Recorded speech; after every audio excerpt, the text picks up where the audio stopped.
The opportunity to make this film look and feel like the original comics by Peyo, that was one of the challenges and one of the delights about doing this film. We wanted to honor those integral parts of Peyo's work. To change that and to try and improve on that, I believe is an impossible task. And why do it? Why not make something that is as close to the source material as we can get it? All those people that love the Smurfs love those Smurfs. We don't want to give them something else. Our production designer, Noel Triojo, worked hard to make every piece of the film feel as if Peyo himself had designed it, to capture the look of those comics, which, being French, she had grown up reading and seeing as a child. Everything has a quaintness about it and a childlike scale to it that I think keeps the world appealing and fun. There is a sense that you're down there Smurf size with the characters, and everything in the world is a little bit bigger than it should be. Whenever a character got hurt, particularly Gargamela or Azrael, there are these pain stars that show up. We put that in the film. We wanted that to be something that just made something hurt just a little more. Throughout the movie, there are little special nods we gave to the original Peyo comics that only the most devoted Smurf aficionado will probably notice, but it might mean a little extra to them. If you look closely, in Farmer's Farm, there's a scarecrow from the comic King Smurf, which played an important role in that story. In Brainy's house, you'll see a glass jar with the blue bug fluttering in it. That's from another story. The Trilipsophone, if that's how you pronounce it, is buried in the dirt in one scene as you pass by.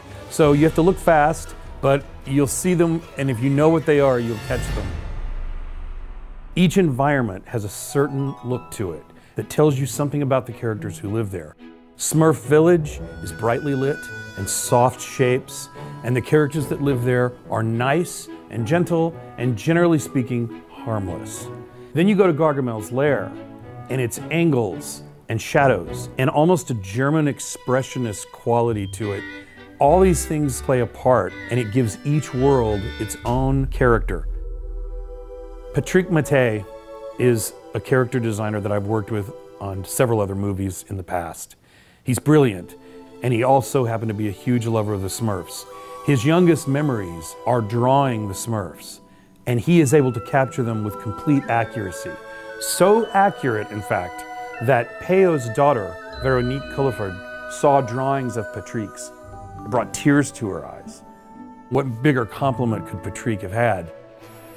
You know, all of our new characters, Snappy Bug, Bucky, the Glow Bunny, they're all derived from shapes and design styles from Peyo's comic books.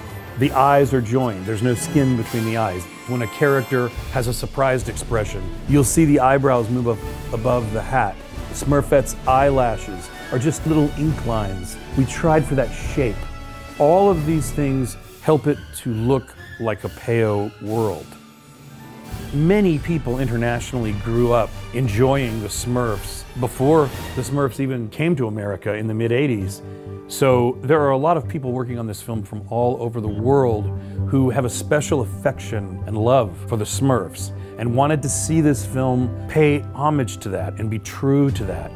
I'm very proud of the technical team that helped us achieve that and everyone who played a part in bringing those elements together to create what we ended up with.